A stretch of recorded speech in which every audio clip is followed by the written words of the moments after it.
ये भगवान श्री राम के अयोध्या वापस आने के बाद एक मजेदार कथा है जिसे आप पूरा सुने बगैर रह नहीं पाओगे। इसमें बहुत मजा आने वाला है।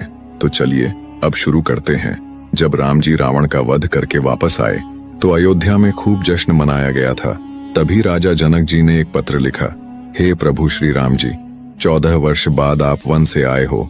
आप में तो जनकपुर के प्राण हैं ही, परंतु हमारी जो लाली है वह तो हमारी प्राण है। समस्त जनकपुर वासी आप दोनों युगलों को कुछ दिन के लिए जनकपुर बुला रहे हैं कि आप कुछ दिन यहाँ आराम करने आओ। और हाँ, आप अकेले नहीं आना, आप अपने तीनों भैयाओं को और तीनों लाली को और अपनी समस्त सेना हनुमान जामवंत सभी को लेकर आओ। हमें कुछ दिन सेवा करने का अवसर प्रदान करें। इतना लिखा। फिर अपने एक दूत से अयोध्या पहुंचाया। उस समय श्री राम जी सभा में बैठे थे। जैसे ही राजा जनक का पत्र आया, श्री राम जी बोले, प्रिय हनुमान, इस पत्र को पढ़कर सुनाओ। क्या लिखकर भेजा है? हमारे ससुर जी ने। फिर हनुमान जी ने पत्र पढ़कर सुनाया। हे प्रभु श्री राम, आपको और पूरी सेना को और तीनों मैया को और तीनों भैयाओं को महाराज जनक जी अपने यहाँ बुला रहे हैं। बोले आकर कुछ दिन आराम करो यहाँ। ये सुनकर सभी बंदर उछलने लगे। सभी आपस में बातें करने लगे। जय हो राजा जनक की।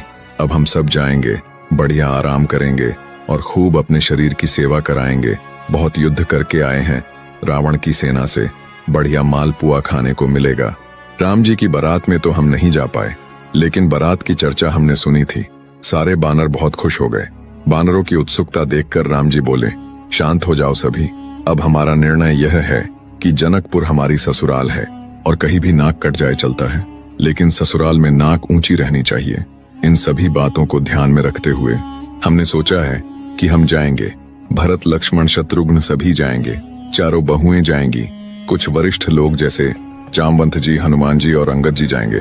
बाकी सभी बानरों से निवेदन है कि आप सभी यही सरयू नदी के तट पर रहो, यही खेलो, आप लोग नहीं चलो। ये सुन वानर सभी उदास हो गए। बोले, हम क्यों नहीं चले?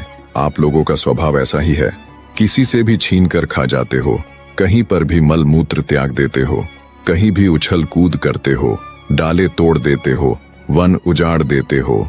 जनकपुर हमारी ससुराल है। अगर हमारे सामने किसी ने कह दिया कि देखो वो वन वानरों ने उजाड़ दिया, बोलेंगे वानर किसके हैं? सभी कहेंगे राम जी के। हमें तो फिर बहुत बुरा लगेगा, लेकिन आप लोगों का यही स्वभाव है। और यहाँ अयोध्या में कितना भी करो, यहाँ तो अपने ही लोग हैं, सुधार भी देंगे। वो ससुराल है, वहाँ संकोच हो जाएगा। बानर सभी नीचे मुंह करके बैठ गए। अगला भाग जल्द ही आएगा। एक बार जय श्री राम जरूर लिखते जाना।